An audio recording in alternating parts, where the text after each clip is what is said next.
Aditya sir, నేను doctor నన్హేని మాట్లాడుతున్నాను. మిమ్మల్ని కలవాలి. విద్య గురించి మీకు ఇన్ఫర్మేషన్ ఇవ్వాలి.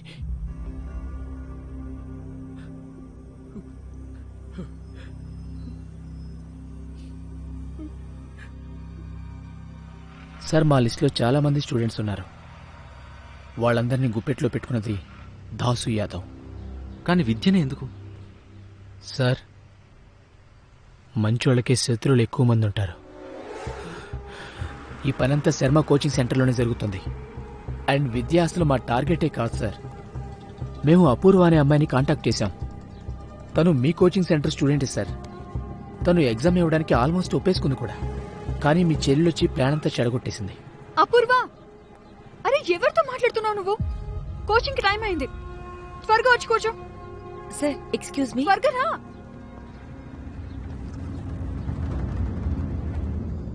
ఆ చెత్త నా కొడుకు ఆదిత్యరాయ్ గాడు వాడే యాటిట్యూడ్ చూపిస్తున్నాడు అనుకుంటే వాడి చెల్లెలు కూడా నాకు లెవెల్ చూపిస్తోంది.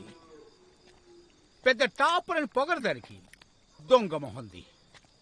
శర్మ గారు, ఈ పోరి వల్లనే కదా మన ముఖ్యమైన ఇంజన్ పోయింది. ఇప్పుడు ఈ పోరినే మన ఇంజన్ గా మారి తన పరీక్షలు వదిలేసి అందరి పరీక్షలు రాస్తోంది. అబ్బా, నాకు ఏడేనే తట్టలేదు. కానీ ఎలా చాసు? ఉన్నాళ్లే మన పులి ఒకడు యష్ సోని.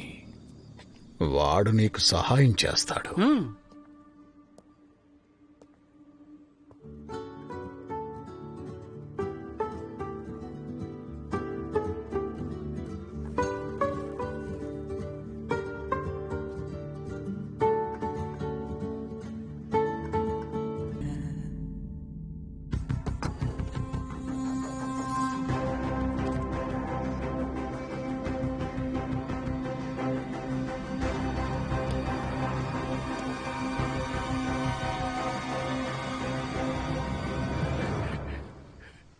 నేను కూడా తప్పు చేశాను సార్.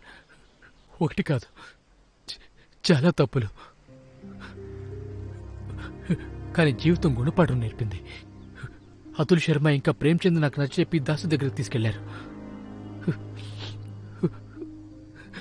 కుదిరితే మీరు నన్ను క్షమించండి సార్.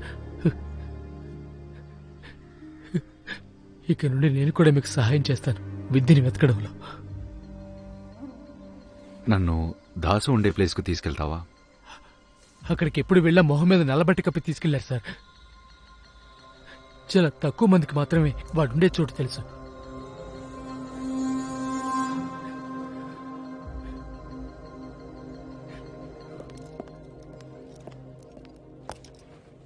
జై హింద్ సార్. లవ్ లెటర్ వచ్చింది నీకు నేరుగా హెడ్ క్వార్టర్స్ నుంచి. ఇదిగో చూడు. చాలా నలుపు, తెలుపు, పసుపు రంగు ఫైల్స్ ఎవరికి తెలియకుండా దొంగతనంగా అనురాధ మేడంకి ఇచ్చావు కదా. నా 30 ఏళ్ల సర్వీసులో నేను చేతులు కట్టుకుని కూర్చున్నానా? నువ్వు చాలా తెలివైన వాడివి. నువ్వంటే చాలా ఇష్టం. అందుకే నీ ఉద్యోగం పోలేదు. కేవలం సస్పెన్షన్ మాత్రమే వచ్చింది. ఇంకో 6 నెలలు ఇంట్లో కూర్చుని గవర్నమెంట్ దగ్గర సగం జీతం దొబ్బే. వద్దనుకుంటే అది కూడా అనురాధ మేడంకి గిఫ్ట్గా ఇచ్చేసాయి. అంతే సార్. నేను కేవలం విద్యా కేసు విషయంలో ఇన్వెస్టిగేషన్ చేస్తున్నాను. అందులో దొరికిన ఆధారాలు ఎస్టీఎఫ్కి ఇచ్చాను.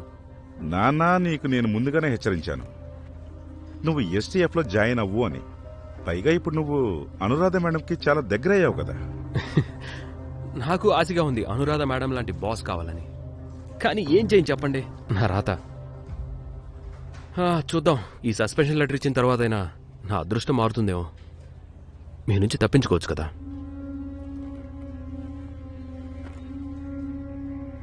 స్వదేశ్, నా నోటి నుంచి కూడా వినాలనుకుంటున్నావా? Get out. జై హింద్.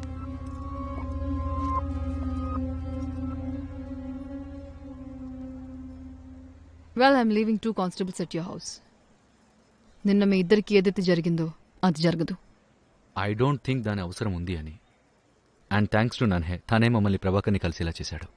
అన్నట్టు ప్రభాకర్ చెప్పిన స్టోరీ ప్రకారం రాహుల్ సోమాని డెత్, విద్యని బ్లాక్మెయిల్ చేయడం, కిడ్నాప్ చేయడం, ఇంకా ప్రభాకర్ వాళ్ళ ఫ్రెండ్స్ ఇద్దరి సస్పీషియస్ డెత్, వీటన్నిటికీ ఏదో ఒక చోట మెడికల్ ఎంట్రన్స్ మాఫియాతో సంబంధం ఉంది. వీటన్నిటికీ లింక్ స్టేట్లో ఉన్న కొంతమంది పవర్ఫుల్ మనుషులతో కనెక్ట్ అయి ఉండొచ్చు. ఇక ఈ దాసు యాదవ్, వీడు కూడా ఈ మాఫియాలో ఒక ముఖ్యమైన భాగం అనిపిస్తుంది. ఇంట్రెస్టింగ్లీ దాసు యాదవ్కి వ్యతిరేకంగా ఎటువంటి ఛార్జ్ షీట్, క్రిమినల్ హిస్టరీ కూడా లేదు మన దగ్గర. ఒకవేళ మనం దాసు యాదవ్ దగ్గరికి చేరాలంటే దాసుని ప్రభాకర్ దగ్గరికి రాకుండా ఆపకూడదు. You're right Swades. కానీ సార్ నాకెందుకో వాళ్ళు నా మీద కన్నేసి ఉంచారనిపిస్తుంది. చూడు ప్రభాకర్, నువ్వు కాస్త ధైర్యం చూపిస్తే మెడికల్ ఎంట్రన్స్ మాఫియా నుండి తప్పించుకోగలవు. అలాగే నాకు నా చెల్లెలు కూడా దొరుకుతుంది. నేను రెడీ సార్, కానీ వాళ్ళు చాలా డేంజర్ మనుషులు. ప్రభాకర్, నువ్వు భయపడకు. ఎస్టీఎఫ్ నీ వెంటే ఉంటుంది. ఓకే, నేను నీ వెంటే ఉంటాను. నా దగ్గర ఒక ఐడియా ఉంది. Hello darling. షూ తీసేసి రండి. ఓ గంట ముందే ఇల్లంతా తుడిచాను. గంట క్రితమా? అంటే 1:30కా? అయినా ఈ టైంలో కూడా ఎవరైనా ఇల్లు తుడుస్తారా? నీకు పిచ్చైతే పట్టలేదు కదా. అయినా కూడా పోలీస్ వాళ్ళ షూస్ చివరి నిమిషం వరకు కాళ్లల్లోనే ఉంటాయి. మీరస్సలు మారారు కదా. తండ్రికి తగ్గ కొడుకు. ఏమైంది? ఎందుకు తిట్టుకుంటున్నావు తండ్రి కొడుకుల్ని? మీ పుత్రరత్నం ఉదయం నుండి తలుపు వేసుకుని గదిలోనే కూర్చునున్నాడు, తిండి తిప్పలు లేకుండా ఏడుస్తూనే ఉన్నాడు. చెప్పి చెప్పి నేను అలసిపోయాను.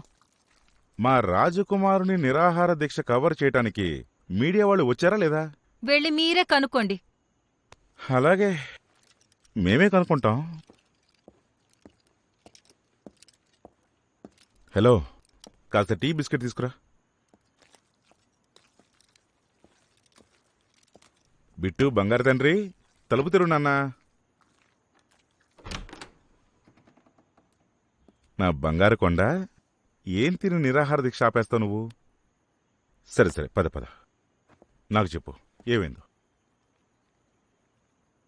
నానా, బోర్డ్ ఎగ్జామ్ రిజల్ట్స్ రాగానే నేను మీకు చెప్పాను ఆర్ట్స్ తీసుకుంటానని. కానీ మీరు నా మాట వినలేదు. ఇప్పుడేమో నేను ఎగ్జామ్లో ఫెయిల్ అయ్యాను. పిల్లలు అందరు నవ్వుతున్నారు నానా. నానా, సైన్స్ చదవడం నా వల్ల కాదు. వాటిని ఇంత చిన్న విషయమా? ఇంత చిన్న విషయానికి తలుపు వేసుకుని ఉదయం నుంచి ఏడుస్తున్నావా? నువ్వు డాక్టర్ అయితే నేను కూడా చూడాలనుకున్నాను.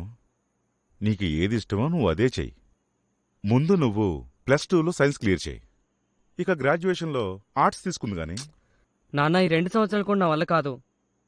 నేను ఈ సంవత్సరం కూడా డ్రాప్ చేయాలనుకుంటున్నాను.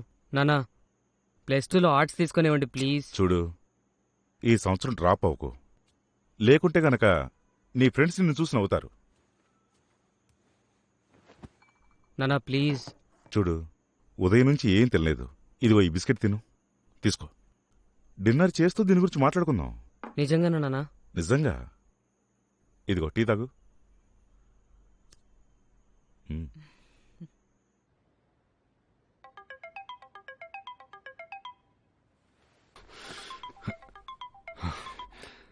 Hello sir,